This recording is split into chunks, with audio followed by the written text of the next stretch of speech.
கோவையில் மே தின விழா கொண்டாட்டங்கள் கம்யூனிஸ்ட் கட்சிகள் இணைந்து நடத்தின. பேரணி பொதுக்கூட்டம். தியாகிகளை நினைவுகூர்வதும் அவர்களுக்கு மரியாதை செலுத்துவதும் கம்யூனிஸ்டுகளுக்கு நிகர் கம்யூனிஸ்டுகளே. இன்றைக்கு சுமார் 150 ஆண்டுகளுக்கு முன்னர் உலகெங்கிலும் வாழ்ந்த தொழிலாளர்கள் கொத்தடிமைகளை விட படு மோசமாக நடத்தப்பட்டார்கள். 18ஆம் நூற்றாண்டில் ஐரோப்பாவில் தொழில் புரட்சி ஏற்பட்டது. அதாவது 1750-1850 காலகட்டம். உற்பத்தி முறை கைவினை தொழிலாக இருந்தது, இயந்திர முறையாக மாற்றப்பட்டது. இயந்திரங்கள் முதலாளிகள் வசம் இருந்தது. அதில் வேலை செய்ய தொழிலாளர்கள் தேவைப்பட்டார்கள். விவசாய கூலிகளாகவும் கைவினைஞர்களாகவும் இருந்த மக்கள் பிடித்துச் செல்லப்பட்டு இயந்திரங்களில் பணி செய்ய வைக்கப்பட்டார்கள். தொழிற்சாலைகளில் வேலை செய்ய கால நேரம் கிடையாது. தொழிலாளர்கள் இயந்திரங்களுக்கு நிகராக உழைக்க வேண்டும். முதலாளிகளின் லாப வெறி தொழிலாளர்களை கசக்கி பிழிந்தது. தொழிலாளர்கள் 12 மணி நேரம் 16 மணி நேரம் என்று வேலை வாங்கப்பட்டார்கள். எதிர்த்து கேட்பவர்கள் கடுமையாக தண்டிக்கப்பட்டார்கள். இந்த நிலையில்தான் 1886இல் சிகாகோ நகரில் தொழிலாளர்கள் ஒன்று திரண்டு 8 மணி நேரம் வேலை என்ற முழக்கத்தை முன்வைத்து போராடினார்கள்.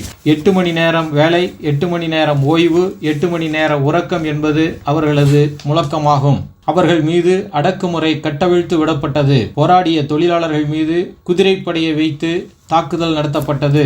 துப்பாக்கி சூடு நடத்தப்பட்டது. கொத்து கொத்தாக தொழிலாளர்கள் செத்து விழுந்தார்கள். போராட்டத்திற்கு முன்னின்ற தலைவர்கள் தூக்கிலிடப்பட்டார்கள். இத்தகைய அளப்பரிய தியாகத்திற்கு பின்னர் தான் 8 மணி நேரம் வேலை என்பது உறுதியானது. இந்த முறை உலகம் முழுவதையும் கொண்டு வரப்பட்டது. 8 மணி நேரம் வேலை என்பதை இன்று நாம் அனுபவித்து வருகிறோம். 140 ஆண்டுகளுக்கு பிறகும் தொழிலாளர்கள் அன்று செய்த தியாகத்தை கம்யூனிஸ்ட் கட்சியினர் இன்றும் நினைவு கூர்ந்து வருகின்றனர். அந்த வகையில் கோவையில் மே தினத்தன்று காலை கட்சி அலுவலகங்கள், கிளைகளில் உள்ள கொடிமரங்களில் கொடிகளை ஏற்றி கொண்டாடினர். மாலை சித்தாபுதூரில் இருந்து பாப்பநாயக்கன்பாளையம் காய்கடை மைதானம் வரை ஊர்வலம் நடத்தினர். காய்கடை மைதானத்தில் பொதுக்கூட்டம் நடத்தப்பட்டது. ஊர்வலத்திற்கு எம். ஆறுமுகம், சி. பத்மநாபன் ஆகியோர் தலைமை தாங்கினர். பொதுக்கூட்ட நிகழ்ச்சிக்கு ஏஐடியூசி மாவட்ட கவுன்சில் செயலாளர் சி. தங்கவேல் தலைமை தாங்கினார். CITU K. ரத்னகுமார் வரவேற்று பேசினார். சிஐடியு மாநில பொதுச் செயலாளர் சி. கண்ணன், ஏஐடியூசி மாநில செயலாளர் M. Arumugam, ex MLA R. Velusamy, P. Kumar, N. Chandran, A. Syed Ibrahim ஆகியோர் சிறப்புரை நிகழ்த்தினர். இறுதியாக கே. மனோகரன் நன்றி கூறினார். இதில் 1000க்கும் மேற்பட்ட தொழிலாளர்கள் கலந்து கொண்டார்கள். இந்த நிகழ்ச்சியில் சிறப்புரையாற்றிய ஏஐடியூசி சங்கத்தின் மாநில செயலாளர் எம். ஆறுமுகம் பேசியதாவது: அகில இந்திய ரீதியாக ஏஐடியூசி, சிஐடியு பொதுச் செயலாளர்கள் இந்த மே தினத்தை பல்வேறு அறைகூவலை நமக்கு முன்னாலே அறிவித்திருக்கிறார்கள். முறையில் WFTU உலக தொழிற்சங்க சம்மேளனமும் உலகம் முழுவதும் இருக்கக்கூடிய பாட்டாளி வர்க்கம், தொழிலாளி வர்க்கம் எதிர்கொண்டு இருக்கக்கூடிய பல்வேறு நடவடிக்கைகளை களத்தில் இறங்கி எப்படி போராட வேண்டும், முஷ்டியை உயர்த்தி தெருக்களிலே போராட வேண்டும் என்பதற்கான முறையில் பல்வேறு அறைகூவலையும் எடுத்திருக்கின்றார்கள். தொழிற்சங்க உரிமை, தொழிலாளர்களை சங்கம் ஏற்கும் உரிமை, அரசியலமைப்பு சட்டத்திற்கு உட்பட்டு செயல்படுவதற்கான உரிமைகள் வழங்கப்பட்டிருந்தாலும் கூட மோடியினுடைய ஆட்சியில் தொழிற்சங்க உரிமை மறுக்கப்பட்டிருக்கின்றது. தொழிலாளர்கள் சங்கம் சேர்க்கும் உரிமை மறுக்கப்பட்டிருக்கின்றது. அரசியலமைப்பு சட்டத்திற்கு உட்பட்டு செயல்படுவதற்கு நீங்கள் மீண்டும் அங்கீகரிக்க வேண்டும் என்று சொல்லி அறைகூவல் விடுத்திருக்கின்றார்கள். அதே போல தொழிலாளர்கள் நடத்துகின்ற போராட்டத்தில் தொழிலாளர்களுக்கு கிடைக்கக்கூடிய பண பயன்கள் மட்டுமல்ல, தொழிலாளர்கள் வேலை நீக்கம் செய்கின்ற போது அவர்களை திரும்ப வேலைக்கு எடுத்துக்கொள்ள வேண்டும் என்பதற்கான பல்வேறு விஷயங்கள் இருப்பதை, பேரம் பேசக்கூடிய உரிமை, தொழிலாளர்களுக்கு சட்டப்படியான உரிமைகளை வழங்கப்பட வேண்டும் என்ற அறைகூவலும் விடப்பட்டிருக்கின்றது. தொழிலாளர்கள் ஜனநாயக ரீதியாக தொழிற்சங்கத்தின் கோரிக்கைகளை வைத்து போராடுவதற்கான உரிமை தடை செய்யப்பட்டிருக்கின்றது. அந்த தடையை நீக்க வேண்டும். ஜனநாயக ரீதியாக போராடுவதற்கான உரிமைகளை சட்ட ரீதியாக வழங்கப்பட வேண்டும் என்று அறைகூவல் விடுத்திருக்கின்றார்கள். தொழிலாளி வர்க்கத்தினுடைய உரிமை என்பது மனித உரிமையாகும். அந்த மனிதனுடைய உரிமையை பறிப்பது என்பது அரசியலமைப்பு சட்டத்திற்கு எதிராக கொடுக்கப்பட்டிருக்கக்கூடிய தாக்குதல் என்ற முறையில் அவைகளை பறிக்கக்கூடாது என்ற முறையில் தொழிற்சங்கங்கள் அறைகூவல் விடுத்திருக்கின்றார்கள். வேலை நேரம் 8 மணி நேர வேலை என்பதை 7 மணி நேரமாக குறைக்க வேண்டும் என்பதற்கான முறையில் 2 தொழிற்சங்க அமைப்புகளும் இப்பொழுது 140வது மே தின நன்னாளில் இந்த அறைகூவலை விடுத்திருக்கின்றார்கள். எனவே இவர்களை எதிர்த்து நாம் தொழிலாளி வர்க்கத்தை பரந்துபட்ட முறையிலே திரட்ட வேண்டும். தொழிலாளி வர்க்கம் பிளவுபடுத்தி விடக்கூடாது. ஒன்றுபட்டு போராட வேண்டும், ஒற்றுமையாக செயல்பட வேண்டும். ஒரே குரலை இந்திய நாட்டுடைய ஒன்றிய அரசிற்கு எதிராக தெருக்களில் நின்று போராட வேண்டும் என்ற அறைகூவலை இந்த 140 மே நன்னாளில் அறைகூவல் விடுத்திருக்கின்றார்கள். ஆனால் இப்பொழுது கம்யூனிஸ்டுகளை பார்த்து, தொழிற்சங்க இடதுசாரி தொழிற்சங்கங்களை பார்த்து இந்தியாவில் இருக்கக்கூடிய பல்வேறு தொழிற்சங்க அமைப்புகளும் சரி, அரசியல் அமைப்புகளுமே கூட என்ன சொல்லுவார்கள்?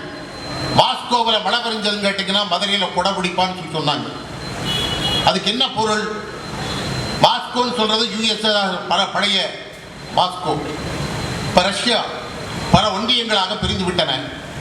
மாஸ்கோவில் மழை பெய்தால் மதுரையிலே குடைபிடிப்பார்கள் என்று சொன்ன நிலைமை மாறி இன்னைக்கு அமெரிக்காவில் ட்ரம்ப் வாயை திறந்தா இந்தியாவில் இருக்கக்கூடிய மோடி வாயை புலப்பாரு அப்படிங்கிற செய்தி இன்னைக்கு வந்திருக்கு. இப்போ யார் இப்போ மாஸ்கோவில் மழை பெய்ந்ததுன்னு கேட்டீங்கன்னா மதுரையில் குடை பிடிக்கிறோம்னு கேட்டீங்கன்னா அங்கே சோசியலிச நாடு, அங்கே இருக்கக்கூடிய தொழிலாளி வர்க்கத்துடைய ஆட்சி, தொழிலாளி வர்க்கத்துடைய தலைமையிலே ஆட்சி அதிகாரம் 1917ஆம் ஆண்டு உருவாக்கப்பட்டு தொழிலாளி வர்க்க ஆட்சி நடைபெற்ற காரணத்தினாலே இந்தியாவிலும் தொழிலாளி வர்க்க ஆட்சி மலர வேண்டும் என்பதற்கான முறையில் இப்படி நாம் இன்னைக்கு சொல்லிட்டு இருந்தாங்க எதிரிகள் எல்லாம். இன்னைக்கு இந்தியா யார் பக்கம் இருக்குது? அமெரிக்காவை நம்பி இருக்குது. அமெரிக்காவினுடைய அதிபர் யார்? Donald Trump.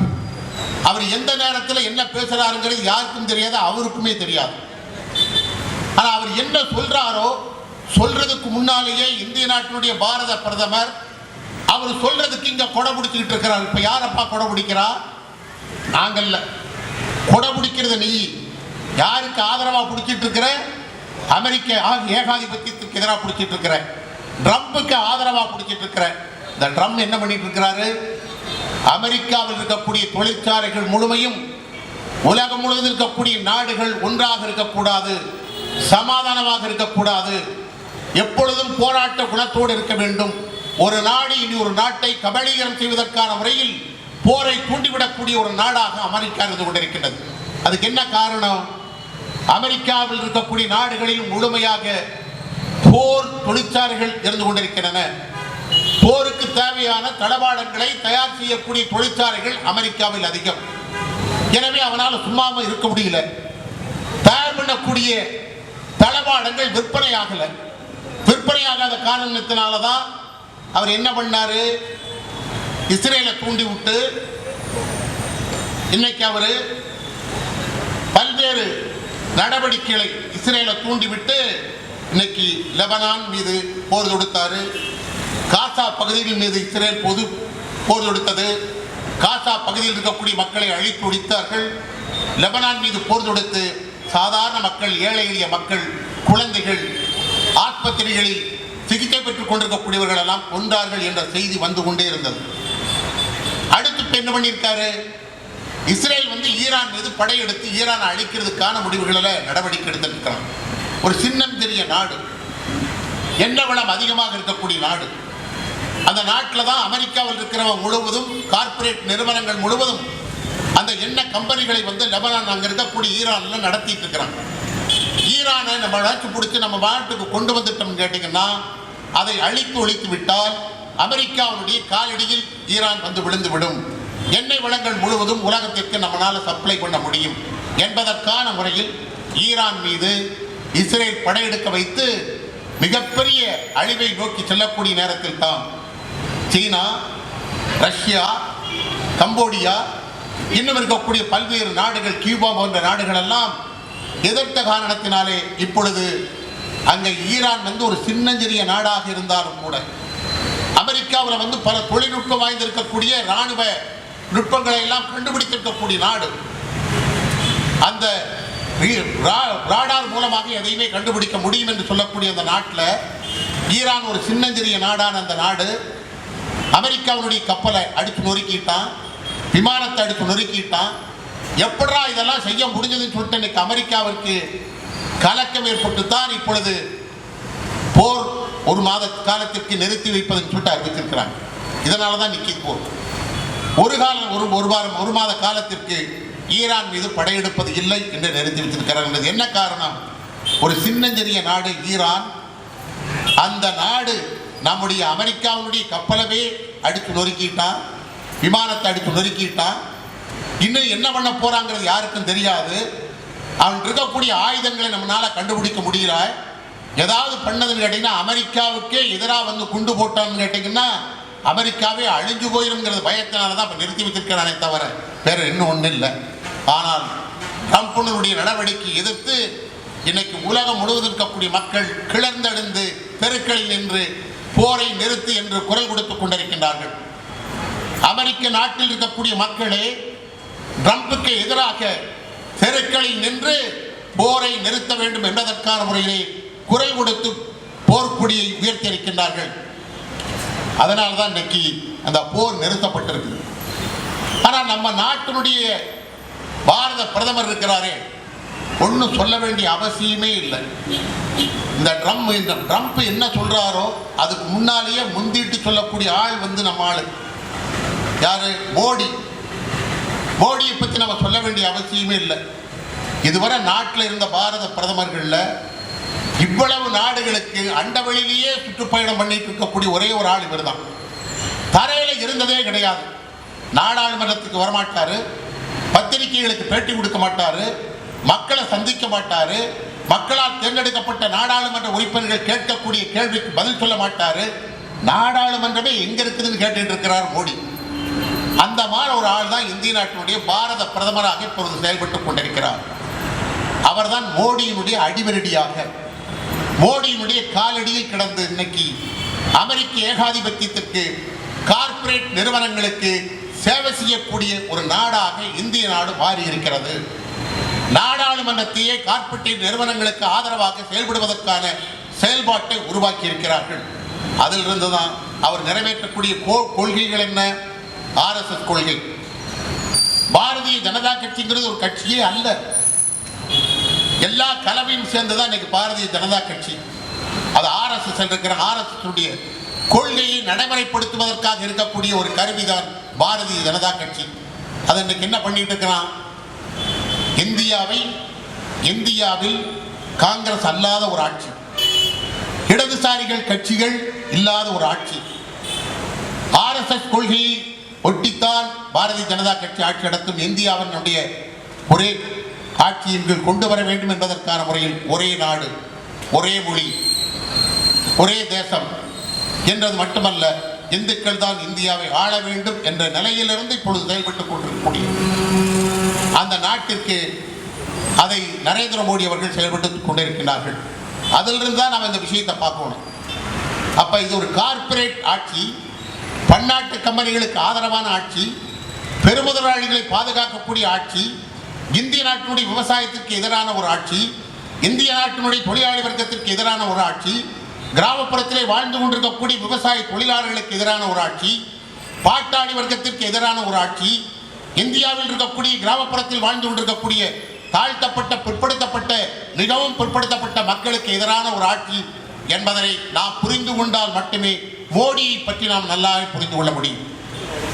அதனால தான் இந்த சட்டங்கள் எல்லாம் டாக்டர் அம்பேத்கர் அவர்களால் உருவாக்கப்பட்டிருக்கக்கூடிய எந்த ஒரு சட்டத்தையும் அவர் நிறைவேற்றுவதற்கு தயாராக இல்லை. ஒரு 200 ஆண்டு காலம் வெள்ளையனை எதிர்த்து இந்திய நாட்டினுடைய கம்யூனிஸ்டுகள் இந்திய நாட்டை இந்தியர்கள் தான் ஆள வேண்டும், வெள்ளைக்காரனை இந்த நாட்டை விட்டு துரத்த வேண்டும், வெள்ளை இந்த நாட்டினுடைய வளங்களை சுரண்டுவதற்கு நாம் அனுமதிக்க கூடாது என்பதற்காக 200 ஆண்டு காலம் நாம் இந்திய நாட்டை விடுதலை செய்வதற்கான போராட்டத்தை நடத்தினோம். ஆனால் 1947 ஆகஸ்ட் 15ஆம் தேதி நாடு விடுதலை பெற்றது. 1944ஆம் ஆண்டில் இந்த நாட்டினுடைய கப்பல் படை போராட்டத்தின் மூலமாக இந்திய நாட்டினுடைய ராணுவம், கப்பல் படை வீரர்களே அந்த போராட்டத்திலே கலந்து கொண்டு வெள்ளைக்காரனை நடுங்க வைத்ததனுடைய விளைவாக இந்த நாட்டை விட்டு வெளியேற வேண்டிய கட்டாய சூழல் உருவானது. நம்ம நாட்டுக்கு கொடுத்துட்டு போயிட்டோம் சுதந்திரத்தை. கொடுத்துட்டு போனதுக்கு பின்னாடி இந்த நாட்டினுடைய வளர்ச்சியில் 1952ஆம் ஆண்டில் முதலாக பொது தேர்தல் நடைபெற்றது. நாடாளுமன்றத்திற்கு நடைபெற்றது, சட்டமன்றங்களுக்கு நடைபெற்றது. தமிழ்நாட்டு சட்டமன்றத்திலே காங்கிரஸ் கட்சி வெற்றி பெற்றது. இந்திய நாட்டினுடைய வரலாற்றில் காங்கிரஸ் கட்சி ஆட்சி அதிகாரத்திற்கு வந்தது. பண்டிட் ஜவஹர்லால் நேரு அவர்கள் இந்த நாட்டினுடைய பாரத பிரதமராக தேர்ந்தெடுக்கப்பட்டார். இந்த நாட்டினுடைய முதல் ஜனாதிபதியாக டாக்டர் ராஜேந்திர பிரசாத் அவர்கள் தேர்ந்தெடுக்கப்பட்டார்கள். அப்ப அந்த நாட்டினுடைய ஜனத்தொகை வெறும் 32 கோடி பேர். இன்னைக்கு 142 கோடி பேர். இன்னைக்கு மக்கள் தொகை இன்னைக்கு அதிகமாக சீனாவுக்கு அடுத்தபடியாக மக்கள் தொகை இருக்கக்கூடிய நாடு இந்திய நாடு. 142 கோடி மக்கள் இருக்கக்கூடிய இந்த நாட்டினுடைய பாரத பிரதமர் தான் நரேந்திர மோடி. 32 கோடி மக்கள் இந்த நாட்டில் இருந்த காலத்தில் காங்கிரஸ் கட்சி ஆட்சிக்கு வந்ததற்கு பின்னால் பண்டிட் ஜவஹர்லால் நேரு அவர்களும் டாக்டர் ராஜேந்திர பிரசாத் அவர்களும் இந்த நாடு வெள்ளைக்கரனால் சுரண்டப்பட்டு ஒரு ஏழை நாடாக இருந்து கொண்டிருக்கக்கூடிய நேரத்தில் விவசாயம் கடுமையான நெருக்கடிக்கு ஆளாக்கப்பட்டது. வேலையில்லா திண்டாட்டம் கொடிகட்டி பறந்தது. பட்டினி சாவு இருந்து வந்தது. இவைகளை எல்லாம் எப்படி மீட்டெடுக்க வேண்டும் என்ற முறையில் விவாதிக்கப்பட்டு 5 ஆண்டு திட்டங்கள் கொண்டு வரப்பட்டன. பொருளாதார திட்டங்கள் அறிவிக்கப்பட்டன. சோவியத் யூனியனோடு நெருக்கமான உறவை வைத்துக் கொண்டு உலக சமாதான கொள்கை பிரகடனப்படுத்தப்பட்டு உலகம் யுத்தமே வரக்கூடாது என்பதற்கான முறையிலே நடவடிக்கை மேற்கொள்ளப்பட்டு சோவியத் யூனியனுடைய உதவியோடு பிலாய், ரூர்கேலா இன்னும் இருக்கக்கூடிய மிகப்பெரிய தொழிற்சாலைகள் எல்லாம் இந்தியாவிலே கொண்டு வருவதற்கு சோசியலிச நாடான சோவியத் யூனியன் உதவி செய்தார்கள். வளர்ச்சி பெற்றது. இந்திய நாடு தொழில்துறையிலே வளர்ச்சி பெற்றது. விவசாயத்துறையிலே தன்னிறைவு வரக்கூடிய முறையிலே விவசாயத்துறையிலே வளர்ச்சி பெற்றது. இந்த நாட்டில் இருக்கக்கூடிய இளைஞர்களுக்கு வேலை வாய்ப்பு வழங்கப்பட்டது. பெண்களுக்கு உரிமைகள் வழங்கப்பட்டன. இந்த நாட்டினுடைய தொழில் வளம் பெருகியது. விவசாயம் தன்னிறைவு விடக்கூடிய நாடாக மாறியது. இது அந்த காலத்தில் நடந்தது. இது எதுவரை இருந்தது? நரசிம்மராவ் காலத்தில் வர இந்த வெளிநாட்டு கொள்கை இருக்குது. இந்திய நாட்டினுடைய வெளிநாட்டு கொள்கை கூட்டுசேரா நாடுகளோடு இருப்பது. அதோடு மட்டுமல்ல, உலக சமாதானம், போர் இந்த நாட்டில் இருக்கக்கூடிய வரக்கூடாது என்பதற்கான கொள்கையை ஏற்றுக்கொண்டிருக்கக்கூடிய நாடாக இருந்த இந்தியாவில் இன்னைக்கு மோடி வெளிநாட்டு கொள்கை ஃபாரின் பாலிசியை தலைகளாகவே மாற்றிட்டார். அவருக்கு இருக்கிறதுங்கிறது மட்டும் இன்னைக்கு என்ன கேட்டீங்கன்னா, வெளிநாட்டு கொள்கையில் இன்னைக்கு இருக்கக்கூடிய மோடி அவர்கள் RSS கொள்கையை உள்ளடக்கி செயல்பட்டுக் கொண்டிருக்கக்கூடிய காரணத்தினால் இந்தியாவில் இன்னைக்கு ட்ரம்ப் என்ன சொல்றாரோ அதை கேட்கிறது. இஸ்ரேலுடைய அதிபர் என்ன சொல்றாரோ அதை கேட்கிறது. கார்ப்பரேட் நிறுவனங்கள் என்ன சொல்றாங்களோ அதை கேட்கிறதுங்கிறதா மோடியினுடைய கொள்கையாக நிலைநிறுத்திக் கொண்டு செயல்பட்டுக் கொண்டிருக்கிறார். அதனுடைய விளைவுதான் விவசாயிகளுக்கு எதிரான 3 சட்டங்கள் கொண்டு வரப்பட்டது. 1.25 ஆண்டு காலம் போராட்டம் நடத்தினார். 700 விவசாயிகள் படுகொலை செய்யப்பட்டார்கள் மோடியினால்.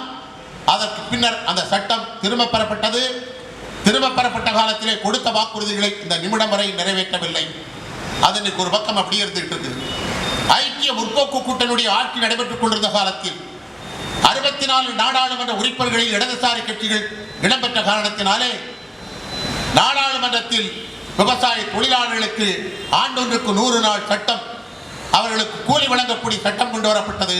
மோடியினுடைய ஆட்சியில் காலில் போட்டு மிதிக்கப்பட்டு இன்று அந்த சட்டமும் நீத்து போகக்கூடிய நிலைமைக்கு கொண்டு வரப்பட்டது. இவைகளெல்லாம் இன்னைக்கு என்னன்னு கேட்டீங்கன்னா, இன்னைக்கு மோடியினுடைய ஆட்சியிலே நடந்து கொண்டிருக்கக்கூடிய சூழல் என்பதை புரிந்து கொள்ள வேண்டும். இப்போ விவசாயம் பாதிக்கப்பட்டாச்சு. விவசாய தொழிலாளர்களுக்கு வேலை இல்லை. கிராமப்புறத்திலே வாழ்ந்து கொண்டிருக்கக்கூடிய தாழ்த்தப்பட்ட பிற்படுத்தப்பட்ட மக்களுக்கு இருக்கக்கூடிய சமூக நீதியை பறிப்பதற்கான முறையிலே நடவடிக்கைகள் மேற்கொள்ளப்பட்டு வருகின்றன. அவர்களும் இந்த நாட்டிற்கு நரேந்திர மோடிக்கு எதிராக செயல்பட்டுக் கொண்டிருக்கின்றார்கள். இந்த நாட்டினுடைய உற்பத்தி துறையில், இந்த நாட்டினுடைய வளர்ச்சியில், இந்த நாட்டினுடைய உற்பத்தியில் வெளிநாட்டிற்கு ஏற்றுமதி செய்வதில் அதிகமான பங்கு வகித்துக் கொண்டிருக்கக்கூடிய தொழிலாளி வர்க்கம், இந்த தொழிலாளி வர்க்கத்தினுடைய உரிமைகளை பறிப்பது எப்படி என்று திட்டமிட்டார்கள். திட்டமிட்டதனுடைய விளைவுதான் கிட்டத்தட்ட ஒரு 100 ஆண்டு காலத்திற்கு மேலாக போராடி பெற்றிருக்கக்கூடிய சட்ட உரிமைகள், சட்ட நலன்கள், இவைகள் முழுவதும் நரேந்திர மோடியினுடைய ஆட்சியிலே பறிக்கப்பட்டிருப்பது மட்டுமல்ல, தொழிலாளி வர்க்கத்தை நிராயுதபாணியாக கொண்டு வந்து நிறுத்தியிருப்பது என்பது மோடியினுடைய ஆட்சியில். இப்போ நம்ம கையில் ஆயுதமே இல்லை, எல்லாம் பறிக்கப்பட்டாச்சு. 1920ஆம் ஆண்டில் முதல் தொழிற்சங்க இயக்கம் இந்தியாவிலே தொடங்கப்பட்டதற்கு பின்னால் 1918ஆம் ஆண்டில் வ.உ.சி. போன்றவர்களும் தெரிவிக்கா போன்றவர்களும் தொழிற்சங்க இயக்கத்தை தொடங்குவதற்காக வித்திட்ட காலத்தில் நாட்டினுடைய விடுதலை போராட்டத்திலும் பங்கெடுத்துக் கொண்டு இந்திய நாட்டினுடைய தொழிலாளர்கள் விடுதலைக்காகவும் போராடினார்கள், தன்னுடைய உரிமைக்காகவும் தன்னை போராட்ட களத்தில் ஈடுபடுத்தினார்கள். அப்படி கொண்டு வந்திருக்கக்கூடிய தொழிற்சங்க சட்டம் இன்றைய தினம் நரேந்திர மோடி ஆட்சியில் பறிக்கப்பட்டு விட்டது. 7 பேர் சேர்ந்தால் ஒரு சட்டத்தை உருவாக்கிக் கொள்ளலாம் என்று சொல்லி வெள்ளக்காரங்காலத்தில் கொண்டு வந்திருக்கக்கூடிய சட்டம். இன்னைக்கு 7 பேர் சேர்ந்தால் இன்னைக்கு சட்டத்தை நீங்க உருவாக்க முடியாது. 7 பேர் சேர்ந்தால் தொழிற்சங்கத்தை உருவாக்க முடியாது. சிம்சன் தொழிற்சாலையில் என்ன நடந்ததுங்கிறது எல்லாத்துக்குமே தெரியும். தொழிற்சங்கத்தை உருவாக்குவதற்கே போராட்டம் நடத்த வேண்டிய கட்டாயத்தில் நாம் உள்ளாக்கப்பட்டிருக்கின்றோம். 100 பேர் இருக்கணும், அப்பதான் தொழிற்சங்கத்தை உருவாக்க முடியும். அதில் தமிழ்நாட்டில் இருக்கக்கூடிய இந்த லேபர் டிபார்ட்மெண்ட் இருக்குது, தொழிற்சங்கத்தை உருவாக்குவதற்காக நாம் விண்ணப்பம் போட்டா அதுக்கே காசு கொடுக்கக்கூடிய லேபர் டிபார்ட்மெண்ட் தான் இன்னைக்கு கேட்டுக்கிட்டு இருக்கு. காசு கொடுத்தா தான் கையெழுத்து போடுறான். இப்ப தொழிற்சங்க இயக்கம் பறிக்கப்பட்டு விட்டது. குறைந்தபட்ச கூலி சட்டம் பறிக்கப்பட்டு விட்டது. சம்பள பட்டுவாடா சட்டம் பறிக்கப்பட்டு விட்டது. 700 பேர் இருந்தால் 7ஆம் தேதி சம்பளம் கொடுக்கலாம். 1000 பேர் வேலை செஞ்சதுன்னு கேட்டீங்கன்னா 10ஆம் தேதி சம்பளம் கொடுக்கலாம். இந்த சட்டம், சம்பள பட்டுவாடா சட்டம் இன்னைக்கு தினம் பறிக்கப்பட்டு விட்டது. இப்ப சம்பளமே இல்லைங்க. ஏன் இல்ல? பிக்சட் டேர்ம் ஆஃப் எம்ப்ளாய்மெண்ட் கொண்டு வந்துட்டான். ஒரு குறிப்பிட்ட வேலையை குறிப்பிட்ட காலத்திற்குள் செய்து முடித்ததற்கு பின்னால் உனக்கும் அந்த நிறுவனத்திற்கும் எந்த விதமான சம்பந்தமும் இல்லை. முதல்ல தொழில் தகராறு சட்டம் இருந்தது, இப்ப தொழில் உறவு சட்டம் என்று கொண்டு வந்துட்டான். தகராறுங்கிற வார்த்தையே இருக்கக்கூடாது. அப்ப தொழிலாளிங்கிறது யார்? இப்ப தொழிலாளர்கள் அல்ல, லேபர் அல்ல, சேவகர்கள். முதலாளிக்கு சேவகம் செய்யக்கூடியவர்கள் தான் சேவகர்கள். அடிமைகளாக இன்றைய தினம் நரேந்திர மோடியின் ஆட்சியிலே தொழிலாளி வர்க்கத்தை கொண்டு வந்து விட்டார்கள். எனவே லேபர்ங்கிற வார்த்தையை இன்னைக்கு எடுத்துட்டான். தொழில் தகராறு சட்டத்தில் 240 நாள் வேலை செஞ்சா நிரந்தரம் செய்ய வேண்டும்ங்கிறது சட்டம் இருந்தது. நாம் போராடி பெற்றிருக்கக்கூடிய சட்டம். 1947ஆம் ஆண்டில் தொழில் தகராறு சட்டம் இந்த நாட்டிலே கொண்டு வரப்பட்டது. நாடாளுமன்றத்திலே சட்டமாக நிறைவேற்றப்பட்டது. 1948ஆம் ஆண்டில் தொழிற்சாலைகள் சட்டம் நாடாளுமன்றத்தில் நிறைவேற்றப்பட்டது. இனிமே நிரந்தரம் என்பதே இல்லை. No further permanent employee in future. எதிர்காலத்தில் நிரந்தரம் என்பதே இல்லைங்கிறத மோடி கொண்டு வந்துட்டார். இது ஒரு முற்போக்கான திட்டமா? இந்த பிஜேபிக்காரன் சிந்திக்க வேண்டாமா? ஆர்எஸ்எஸ் காரன் சிந்திக்க வேண்டாமா? 240 நாள் இருந்தா பர்மனன்ட் பண்ணலான்னு சொல்லி இருக்கக்கூடிய சட்டத்தை 100 நாள் இருந்தா நீ பர்மனன்ட் பண்ணலான்னு கொண்டு வந்திருந்தா மோடியை பாராட்டலாம், வாழ்த்தலாம். இனி எதிர்காலத்தில் பர்மனன்ட்டே இல்லையப்பா, நீ எவனும் பர்மனன்ட்டே கிடையாது, டெம்பரரி, அத்தக்கூலி, லேர்னர், கேஷுவல் அப்படின்னு கொண்டு வந்திருக்கிறான்னா அதை ஆதரிக்கக்கூடிய கூட்டம் தான் இந்த ஆர்எஸ்எஸ், ஆதரிக்கிற கூட்டம் தான் இன்னைக்கு பாரதிய ஜனதா கட்சி. அப்ப பர்மனன்ட்ங்கிறது இல்லையா? 8 மணி நேர வேலை 1886 அமெரிக்காவில் சிக்காகோவில் நடந்த போராட்டத்தில் 8 மணி நேர வேலை வேண்டும், 8 மணி நேரம் உறக்கம் வேண்டும், 8 மணி நேரம் ஓய்வு வேண்டும் என்பதற்காக நடத்திய போராட்டத்தில் பல்லாயிரக்கணக்கான தொழிலாளர்கள் அங்கு இருக்கக்கூடிய அரசாங்கத்தால், ராணுவத்தால் படுகொலை செய்யப்பட்டு 8 மணி நேர உரிமையை பெற்றெடுத்திருக்கக்கூடிய அந்த நாள். இன்னைக்கு 8 மணி நேரம் வேலைக்காக இந்தியாவிலே போராடினோம், வெற்றி பெற்றோம். இன்னைக்கு என்ன நிலைமை? மோடியினுடைய ஆட்சியில் 8 மணி நேர வேலையை 7 மணி நேரமா குறைச்சிருந்தா மோடியை பாராட்டலாம், 6 மணி நேரமா குறைச்சிருந்தா பாராட்டலாம். ஆனா 8 மணி நேர வேலையை 12 மணி நேரம் கொண்டு உயர்த்தி இருக்கிறான். அப்போ ஒரு தொழிலாளி என்ன வேலை செய்யணும்? ஒரு மாசத்துல 2 ஷிஃப்ட் தான், 12 மணி 24. அவன் மனைவியை பார்க்க முடியாது, குழந்தைகளை பார்க்க முடியாது, படிப்பை பார்க்க முடியாது, காலேஜுக்கு அனுப்ப முடியாது, திருமணம் செய்து கொடுக்க முடியாது. இந்த மாதிரி ஒரு சூழல்ல மோடி 8 மணி நேரம்ங்கிறத 12 மணி நேரமா பண்ணிட்டார். இதை ஆர்எஸ்எஸ் காரன் பாராட்டுறான். 12 மணி நேரம்ங்கிறது பாராட்டலாம், அவன் வேலை செஞ்சு பார்த்தா தானே தெரியும். எல்லாம் அரைக்கால் ட்ரவுசர் போட்டுட்டு இருக்கிற பசங்க ஆர்எஸ்எஸ் காரன். அவங்களுக்கு என்ன தெரியும்னு நினைக்கிறீங்க? 8 மணி நேரம் வேலை 12 மணி நேரமா எனக்கு உயர்த்திட்டான். வேலை செய்ய முடியுமா? இந்த கோயம்புத்தூர்ல நான் வாழ்ந்துட்டு இருக்கக்கூடிய கோயம்புத்தூர்ல இந்த கூட்டம் நடந்துட்டு இருக்கக்கூடிய இந்த பாப்பநாயக்கன் புதூர்ல 1937ஆம் ஆண்டு மரியாதைக்குரிய ஜீவா அவர்கள் தொழிற்சங்க தலைவராக இருந்த காலத்தில் லட்சுமி போராட்டத்தில் இந்த பாப்பநாயக்கன் புதூர்ல 1 மாத காலம் போராட்டம் நடத்தி இங்கதான் கூட்டம் போட்டு லட்சுமி முதலாளியினுடைய அடாவடித்தனத்தை கண்டித்து மிகப்பெரிய இயக்கத்தையும் போராட்டத்தை நடத்தி வேலை நிறுத்தம் நடத்தி வி கிரி அவர்களே இங்கே வந்து போராட்டத்தை முடிவுக்கு கொண்டு வந்த ஊர் இந்த ஊர். இன்னைக்கு 12 மணி நேரம் ஆயிடுச்சு. அது இன்னைக்கு காலாவதி ஆயிடுச்சு 12 மணி நேரம். வேற என்னதான் இருக்குது நமக்கு? அன்றாயிரம் மட்டும்தான் இன்னைக்கு இருக்குது. அது எப்ப புடுங்குவான்னு நமக்கும் தெரியாது. பெண்களுக்கு இரவு நேரத்தில் வேலை வாங்க கூடாதுங்கிறது வந்து தொழில் தகராறு சட்டத்தில், தொழிற்சாலைகள் சட்டத்தில் இருக்கிறது. பெண்களை பகல் நேரத்தில் தான் வேலைக்கு வச்சுக்கலாம், இரவு நேரத்தில் வேலைக்கு வச்சுக்க கூடாது. டெல்லியில பெண்களுக்கு பாதுகாப்பே இல்லை. மோடி இருக்கக்கூடிய இந்தியாவுடைய தலைநகரத்தில் பட்டம் பகல்ல பெண்கள் பாலியல் பலாத்காரத்தில் ஈடுபடுறாங்கிறது பத்திரிகையில செய்தியா வந்துகிட்டு இருக்குது. ஆனா இன்னைக்கு பட்டம் பகல்லையே பாதுகாக்க கூட முடியாத நரேந்திர மோடி பெண்களை இரவு நேரத்தில் வேலைக்கு வச்சுக்கலாம்னு சொல்லி சொன்னா அவங்க எப்படி வேலைக்கு வருவாங்க? யாருக்கு பாதுகாப்பு கொடுப்பாங்க? அந்த குழந்தைகளை கிரச்சலை எப்படி விடுவாங்க? குழந்தைகளை பாதுகாக்கிறது எப்படி? தொழிற்சாலை சட்டத்தில் இருக்கக்கூடிய அந்த பெண்களுக்கு குழந்தைகளை கிரச்சலை வச்சுக்கிறதுக்கு சட்டம் இருக்குது. அதுக்கு ஒரு ஆயா போடணும், அந்த பெண்களுக்கு பாதுகாப்பு கொடுக்கணும் சட்டத்தில் இருக்குது. இப்போ தொழிற்சாலை சட்டப்படி 12 மணி நேரம் அவங்க இரவு நேரத்திலையும் வேலைக்கு வச்சுக்கலாம்னு சொல்லிட்டாங்க. அப்ப பெண்களுக்கு இருக்கக்கூடிய உரிமையும் போயிருச்சு. இன்னைக்கு பெண்களுக்கான உரிமையும் இல்லை. அப்படியான யாருக்கு தான் உரிமை இருக்குது? எந்த உரிமையும் இல்லை. போனஸ் சட்டம் 1964 கொண்டு வரப்பட்ட சட்டம். அன்னைக்கு அடிப்படை சம்பளத்தில் 4% கொடுக்கணுங்கிறது சட்டம் இருந்தது. அதற்கு பின்னர் போனஸ் சட்டத்தை திருத்தி 1972 ஆண்டில் குறைந்தபட்ச போனஸ் 8.33, அதிகபட்ச போனஸ் 20% இருந்தது. இந்த கோயம்புத்தூர்ல பஞ்சாலை தொழிலாளர்கள் இடைவிடாது போராட்டம் நடத்தி குறைந்தபட்சம் 8.33% என்பதனை உடைத்து 11.33% என்று உயர்த்தி காட்டிய ஊர் இந்த கோயம்புத்தூர் மாவட்டம். 20% என்பதை உடைத்து காட்டிய பஞ்சாலை தொழிலாளர்கள் 37% வரை போனஸ் பெற்றார்கள். இஸ்கோ காலையில் 60% போனஸ் பெற்றான். இப்ப மோடி என்ன சொல்றாரு? 12 மாசம் நீ வேலை செய்யற, சம்பளத்தை வாங்கிக்கிற, உனக்கு எதுக்கப்பா போனஸ் கொடுக்கணும்? உனக்கு எதுக்கு போனஸ் கொடுக்கிறது?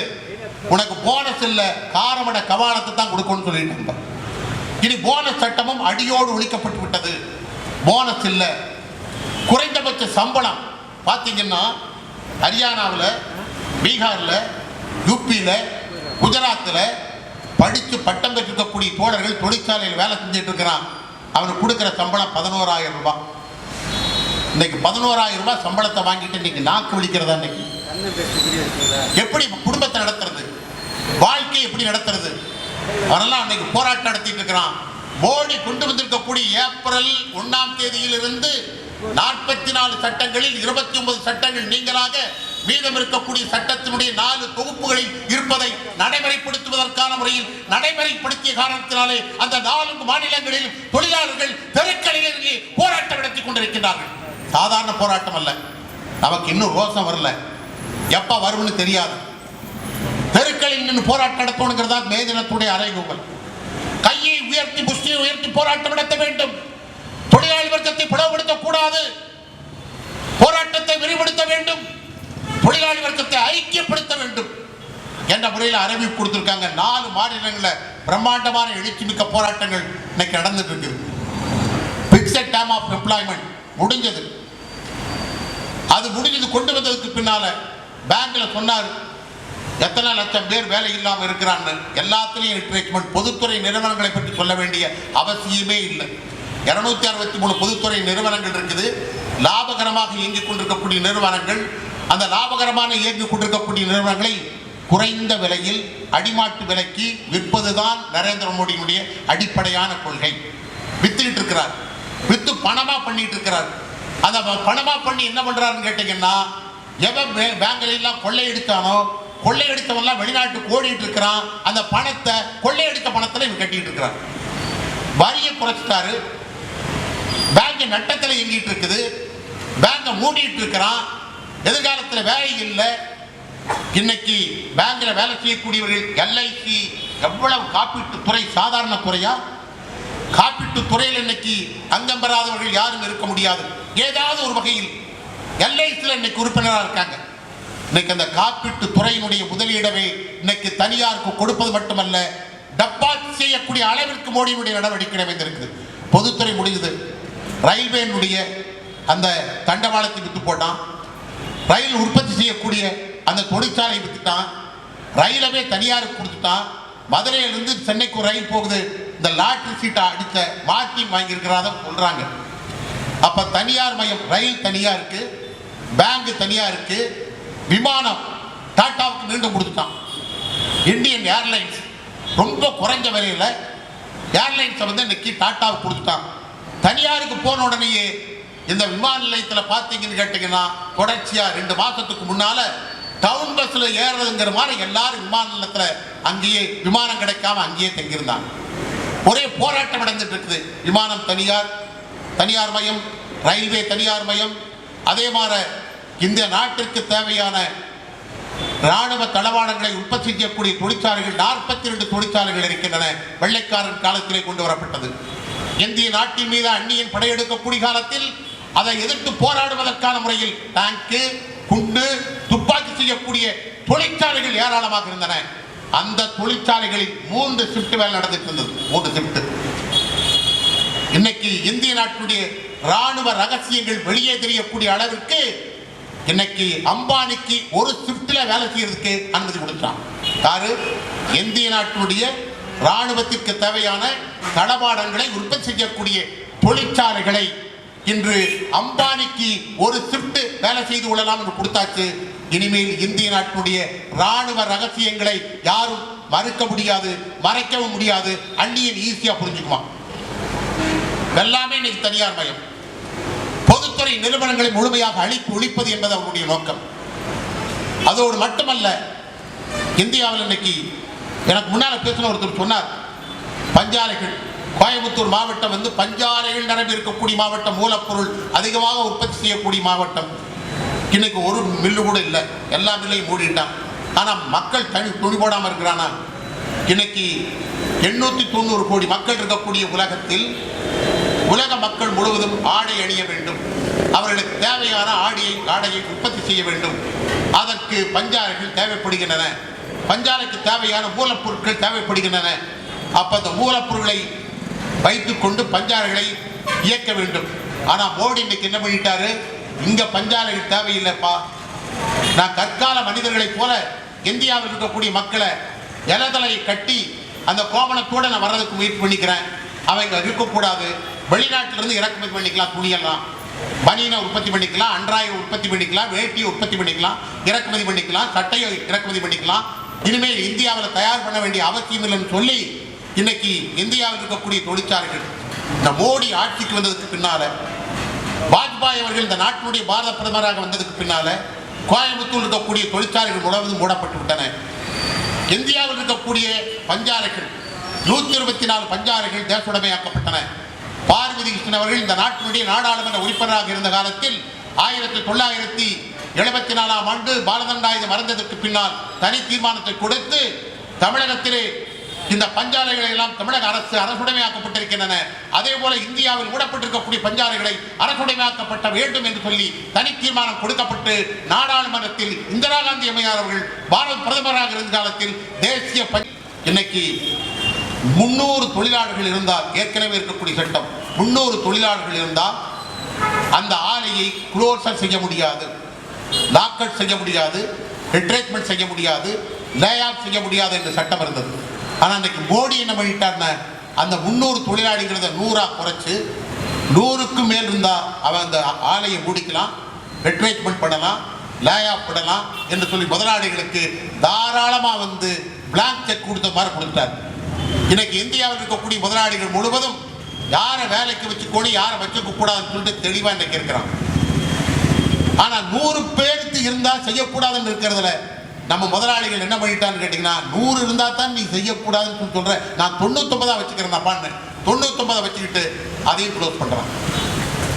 அதான் நமக்கு நிராயுதபாணிகளாக மாற்றப்பட்டிருக்கின்றார்கள். இந்திய நாட்டுடைய தொழிலாளி வர்க்கம் நிராயுதபாணிகளாக, யாருக்கும் எந்த உரிமைகளும் இல்லை.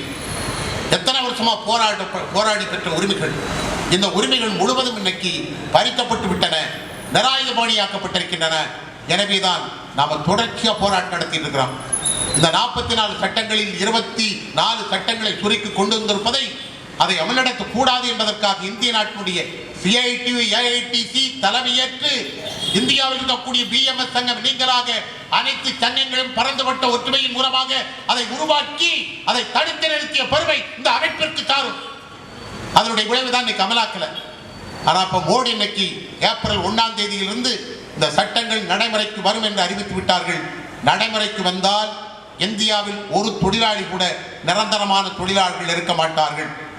அத்தக்கூலிகளாக கான்ட்ராக்ட் தொழிலாளியாக இருப்பார்கள். சந்தனம் பேசும்போது கூட சொன்னார், இந்த தூய்மை பணியாளர்கள், இந்த கோயம்புத்தூர் நகரம், தமிழ்நாட்டில் இருக்கக்கூடிய நகரம், இந்தியாவில் இருக்கக்கூடிய டெல்லி போன்று இருக்கக்கூடிய தலைநகரங்கள் தூய்மையாக இருக்க வேண்டும் என்று சொன்னால் இந்த தூய்மை பணியாளர்களை நிரந்தரம் செய்யாமல் அவங்களை கான்ட்ராக்ட் லேபரா வச்சுட்டு இருந்தீங்கன்னா நாடு நாடா இருக்காது, நாரி போயிடும். ஆனா நீங்க என்ன பண்ணிருக்கிறீங்க? கான்ட்ராக்ட் லேபரா வச்சுட்டு இருக்கிறீங்க. எவருக்கோ கான்ட்ராக்ட் கொடுக்குற அந்த கான்ட்ராக்ட் எடுத்து போய் யாருக்கு தெரியுமா? அமித்ஷாவுக்கு வேண்டிய ஆளு, மோடிக்கு வேண்டிய ஆளு, மத்திய அமைச்சருக்கு வேண்டிய ஆளு, அதே மாதிரி கோமதி சீனிவாசனுக்கு வேண்டிய ஆளு, அதே போல பிஜேபி காரனுக்கு வேண்டிய ஆளு, இவங்க தான் கான்ட்ராக்ட் எடுத்துட்டு இருக்கிறாங்க. எனவே இவைகளெல்லாம் இன்றைய தினம் அறிவிக்கப்பட்டிருக்கின்றன. இவைகளின் மூலமாக இந்திய நாடு நெருக்கடிக்கும் சிக்கலுக்கும் உள்ளாக்கப்பட்டிருக்கக்கூடிய நேரத்தில் நாம் இந்தியாவை பாதுகாக்க வேண்டும், இந்திய நாட்டினுடைய அரசியலமைப்பு சட்டத்தை பாதுகாக்க வேண்டும், இந்திய நாட்டினுடைய தொழிலாளி வர்க்கத்துடைய உரிமைகளை பாதுகாக்க வேண்டும். நம்முடைய தொழிற்சங்க அமைப்புகள் விடுக்கப்பட்டிருக்கக்கூடிய அந்த அறைகூவலை ஏற்று எதிர்காலத்தில் தெருக்களில் நின்று நம்முடைய முஷ்டியை உயர்த்தி போராட்டம் நடத்தி தொழிலாளி வர்க்கத்தை பாதுகாப்போம் என்ற முறையில் கோஷத்தை உறக்கச் சொல்லி இந்த மே நன்னாளில் பதமேற்றுக் கொள்ள வேண்டும் என்று கேட்டு வாய்ப்பளித்த தோழர்களுக்கு நன்றியினை சொல்லி விடைபெற்றுக் கொள்கிறேன். நன்றி, வணக்கம். தோழர்களே, இறுதியாக